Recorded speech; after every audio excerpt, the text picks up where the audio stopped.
menaces de Poutine, voilà, mun nañu wax ne il s'adressait directement à l'OTAN pour ne pas dire aux pays occidentaux wala sax à l'Amérique, mais dañuy gis ne ñun suñu président le président de la République Macky Sall dafay far di topp ñi nga xam ne ñooy occidentaux yu rawatina la France tey jii ku xam Poutine ku xam Russie xam ne carrément ñoom nekkul ay nit yoo xam ne dañuy fo. C'est pas des enfants de cœur. C'est pas des enfants de cœur. Est-ce que tey président de la République Macky Sall war na jéem a sax naan mu ngi am benn démarche de sympathie wala diplomatique boo xam ne rek dafay mel ni comme kuy condamner les actes de Poutine.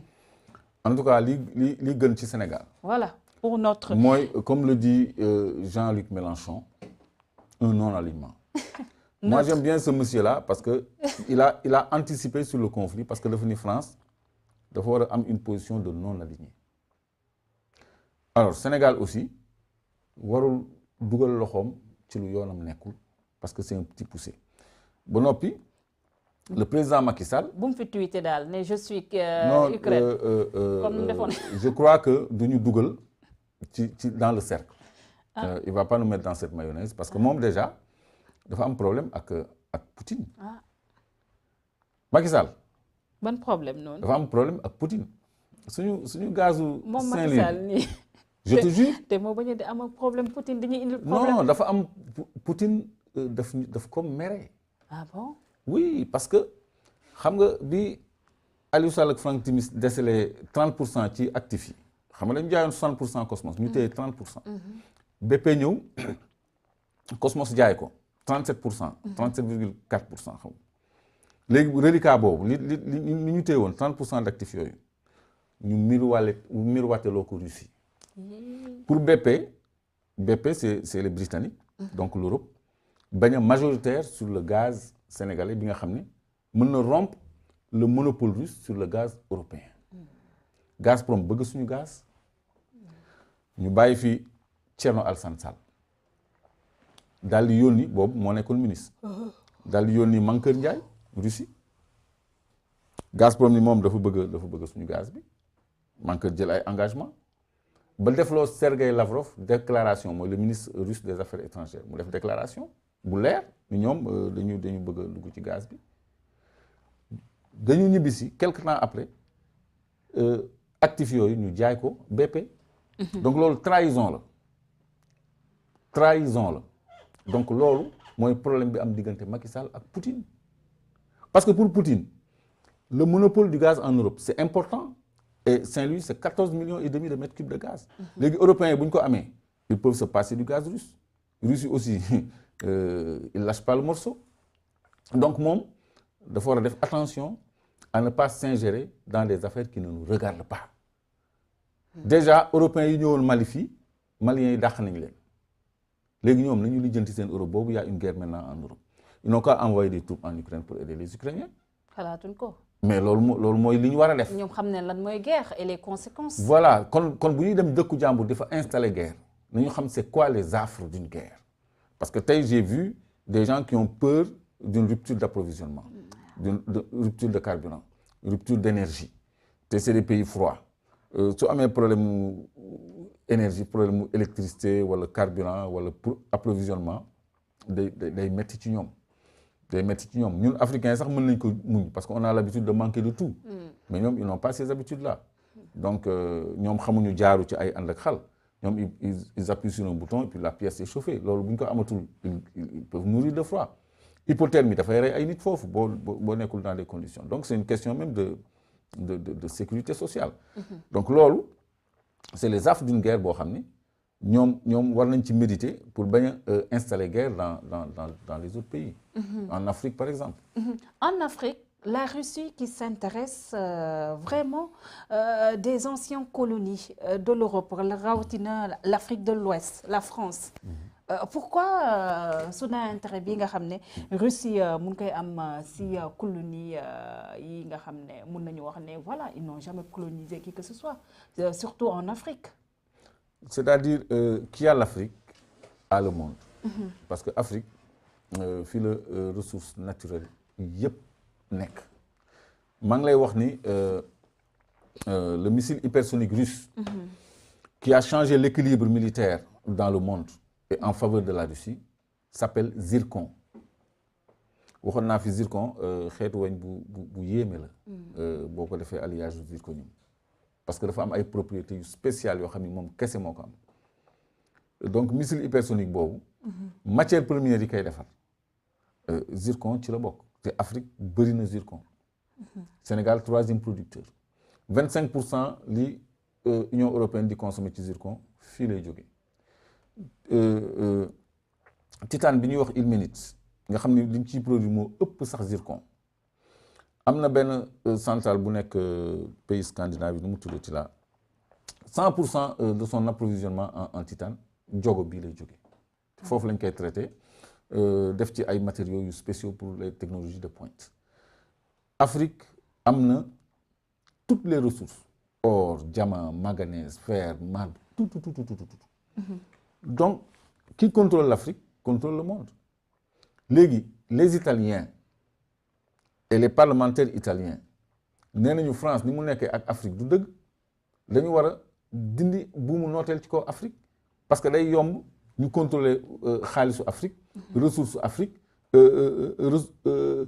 personnel politique gu Afrique ak yëpp au détriment de France loolu la France di rawee yeneen dëkk européens yi mais les Russes ñoom nee nañu Afrique bu yeewoo mais bu yeewoo Europe dootul tekki dara parce que ñun li ñu am mën nañ cee jëriñu. Russes yi loolu la ñu gëm donc ils viennent dans le précaré africain lan mooy tax ñoom ñu mën a installé wu. doole affaire bi jaay doole la. dañu buux France mu génn Mali dañ buux France Russie dañu buux France Centrafrique dañu buux France ils sont en Mauritanie ils sont en Gambie ils sont là en Gambie ils sont en Mauritanie moo tax ma ni c'est pas la fin de l'histoire hein. amul fenn fu ñu teg européens yi France amul fenn fu mu teg ni dafay teg loxo ci ressources Afrique par force di ko coté en bourse gis nga boo demee oru Sabodala bi ñu ngi ko coté à la bourse de Toronto. xam nga donc Erdogan bi mu fi ñëwee fii ci stade bi indiwu ko fi de amul jotu dem ci ngelaw li pendant des heures ñuy animé di ay woykat di jàll ak yooyu non il a signé beaucoup de contrats ici. C'est vrai. Y compris des accords de pêche. Turquie musul am accord de pêche ak Sénégal. te xam ngeen ni suñu fer bi ñoom ñu ngi koy yóotu ba léegi parce que Tosyali Fuat Tosyali bi moom société Tosyali xaritu intime Erdogan la. donc ku ci nekk yaa ngi wut sa nar ci Afrique ci Sénégal par exemple mais ñun kañ la ñuy yeewu. ba am un partenariat équilibré gagnant même bu dul 50-50 sax. ñun ñu ëppale tuuti mu nekk au moins gagnant comme ni ko Angola defee comme ni ko Libye defee comme ni ko Algérie defee comme ni ko pays souverain yëpp defee pourquoi ñun ñuy nangu loolu ñu jox 10% après jël le reste donc les Russes ils ont une offre ñoom bu ñu proposer 50% mais ñu jëlee fi français hein. Ah oui.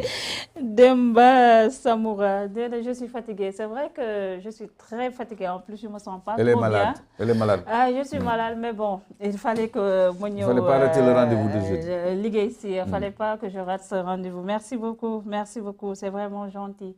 Et ça fait énormément plaisir. Mais bon, on est là pour le boulot aussi. Léegi ñu pare.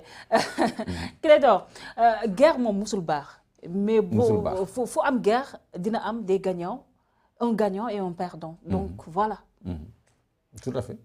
C'est la logique. Voilà. Kan moo nar a gagner ci guerre bi wala kan moo nar a perdre aussi ci guerre bi. Bon, on n'est pas encore dans une guerre conventionnelle. Mais on est dans une guerre quand même. Non, il y a des frappes. C'est des frappes. Mais personne ne peut arrêter Poutine. Et l'Ukraine ne semble pas aussi baisser la garde. Attends. Poutine, xam nga Poutine lu muy wut? Poutine, il veut qu'on lui dise maintenant arrête. Il veut les mettre sur la défensive ba ñu négocier un cessez-le-feu. Il met le feu ba ñu supplier ko de cesser le feu. Parce que premier acte pour arrêter un conflit armé, c'est un cessez-le-feu.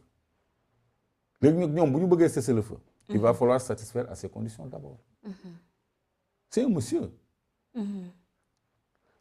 Tu vas bientôt entendre parler de cessez-le-feu. tous les chefs d'État, toutes les chancelleries, toutes les diplomaties vont tout faire ba Nations Unies ñëpp lépp monde bi yëpp nañu taxaw pour ni xool arrête Poutine arrête. xam nga ku lay wax arrête il va pas te sanctionner, il te supplie d'arrêter parce que tu es le maître du feu. Donc cesser le feu bu ñu ko bëggee ils vont aller au chevet de Poutine et le supplier d'arrêter. Donc bon man ñemewuma wala. kooku muy premier acte ñemewuma wax dara ci Poutine voilà Poutine c'est juste. non Poutine c'est pas un voilà diable. mais est-ce que aussi caprice mi wala sax besoin bi nga xam ne mu ngi ko bëgg a wane sa force est-ce que du dem sax laa la wax ba anéantir aussi peuple am parce que ku wax Ukraine da ngay wax aussi la Russie parce que c'est le même peuple ils se marient entre eux aussi. gis nga sécurité. ma jël exemple ci ñun rek Guinée-Bissau bii amoon na fa benn général bu tuddoon Ansoumana Mané xaritu Salif Sadio la woon da doon jàppale rebelles yi en armes de façon officielle ba noppi doon waaj a coup d'état président ba fa nekkoon Nino Vieira léegi kooku bu installé Guinée-Bissau nekk fa président c'est-à-dire xaritu Salif Sadio nekk président Guinée-Bissau te déjà avant muy nekk président Guinée-Bissau mu ngi ko doon jàppale militairement loolu Guinée-Bissau dëkk bu indépendant la mais Sénégal dafa envoyé expédition armée dañu intervenir en Guinée-Bissau pour maintenir le régime de Nino Vieira et Ansoumana Mané a perdu la vie léegi loolu c'est couper des soutiens à des rebelles donc loolu intérêt Sénégal moo ci nekkoon ku koy Samba Sagna bi muy daaneel Daouda Diawara fii Sénégal seetaanu ko.